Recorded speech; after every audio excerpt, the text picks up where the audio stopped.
الحمد للہ رب العالمین والصلاة والسلام علی سید المرسلین وعلی آلہ واصحابہ اجمعین۔ محرم الحرام کے سیریز کے 8ویں روز میں ہم آپ کو خوش آمدید کہتے ہیں۔ ناظرین اکرام، محرم الحرام کا 8واں دن کربلا کے تپتے ہوئے صحرا میں پیاس اپنے عروج پر پہنچ چکی ہے۔ یہ وہ دن ہے جب ننھے بچوں کی سوکھے ہوئی ہونٹ، ماؤں کی بے بس نظریں اور خیموں سے آتی ہوئی العطش پیاس کی صدائیں پتھروں کا جگر شک کر رہی ہے۔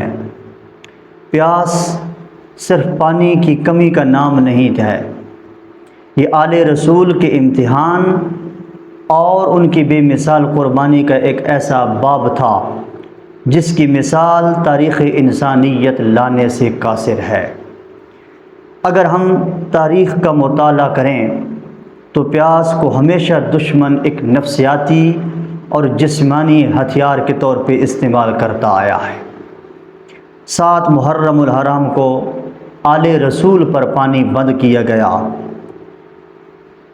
لیکن یہاں معجزہ الہی ہے کہ تپتے ہوئے 50 ڈگری کی درجہ حرارت میں نواسہ رسول کا کنبہ، جس میں 6 ماہ کے علی اصغر اور بیمار کربلا امام سجاد علیہ السلام تک شامل تھے، اس شدید ترین آزمائش میں بھی اپنے قدموں پر قائم ہیں۔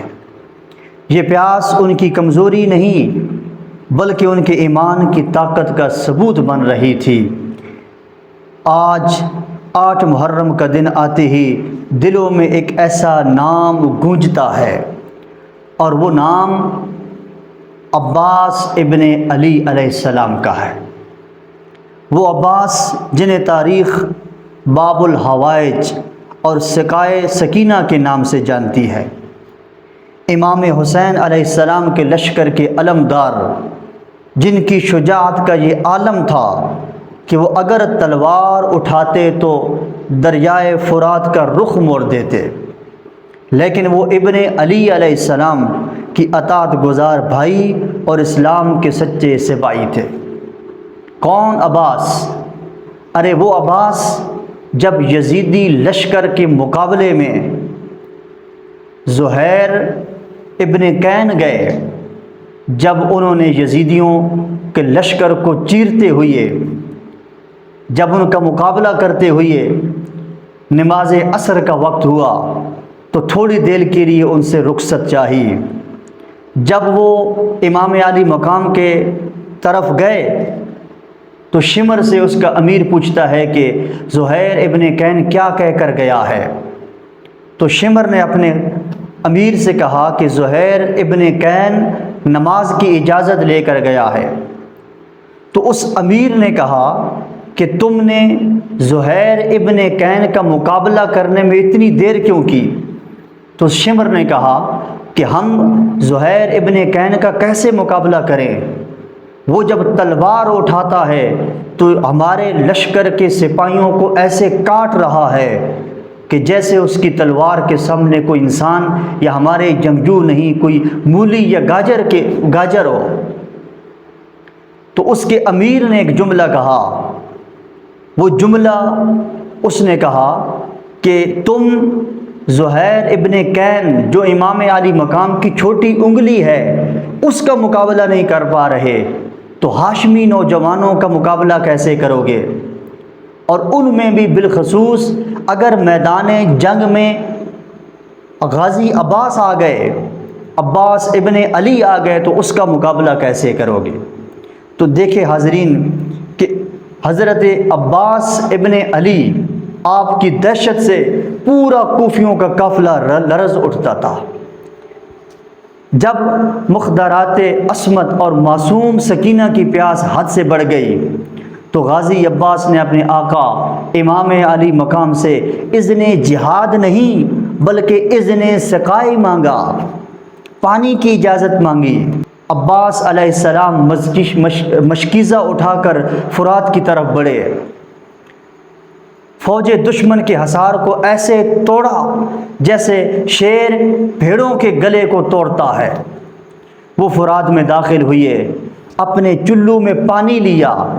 جب اپنے چلو میں پانی لیا تو خیموں میں بیٹھی ہوئی خواتین اور چھوٹے بچوں کی پیاس یاد آ گئی۔ ادھر سے پانی کو پھر دوبارہ دریائے فرات کے حوالے کیا، مشکیزہ لیا، اور جب مشکیزہ لے کر اس کو بھر کے واپس آئے، تاریخ نے ایسی وفا پہلے کبھی نہیں دیکھی تھی، نہ کبھی دیکھے گی۔ پیاس پر عباس علیہ السلام کی یہ فتح رہتی دنیا تک کے لیے اثار کا سب سے بڑا استعارہ بن گئی۔ 8ویں محرم کی شام جب ڈھل رہی ہے تو پیاس کی شدت اپنی عروج پر ہے، مگر قربان جائیں اس خان وادے پر کسی ایک زبان پر بھی شکوہ نہیں ہے۔ امام علی مقام امام حسین علیہ السلام اپنے اصحاب اور اہل بیت کو صبر کی تلقین کر رہے ہیں۔ یہ پیاس دراصل دنیا کو یہ دکھانے کے لیے تھی کہ حق پر اڑ جانے والے، اصولوں پر سودے بازی نہ کرنے والے، جسمانی ضرورتوں اور زندگی کی سب سے بنیادی نعمت یعنی پانی سے بھی بالا تر ہو کر سوچتے ہیں۔ کربلا ہمیں سکھاتی ہے کہ جب خدا کی رضا مقصود ہو تو پیاس کی شدت بھی عشق الہی کے سامنے ہچ ہو جاتی ہے۔ ہماری محرم سیریز کے اس 8ویں روز ہمیں صرف اشک نہیں بہانے بلکہ ہمیں گربانوں میں جھانکنا ہے۔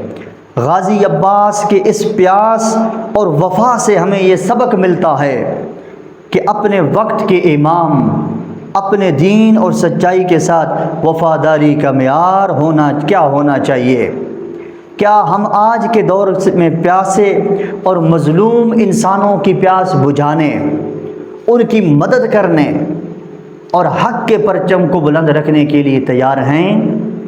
8 محرم کی یہ اداس رات ہمیں پیاس کے صحرا سے گزار کر 9ویں اور 10ویں محرم کے اس عظیم ترین سجدے کی طرف لے کر جا رہی ہے جو رہتی دنیا تک اسلام کی حیات کا ضامن بن گیا۔ السلام علی الحسین وعلی علی ابن حسین وعلی اولاد حسین وعلی اصحاب حسین۔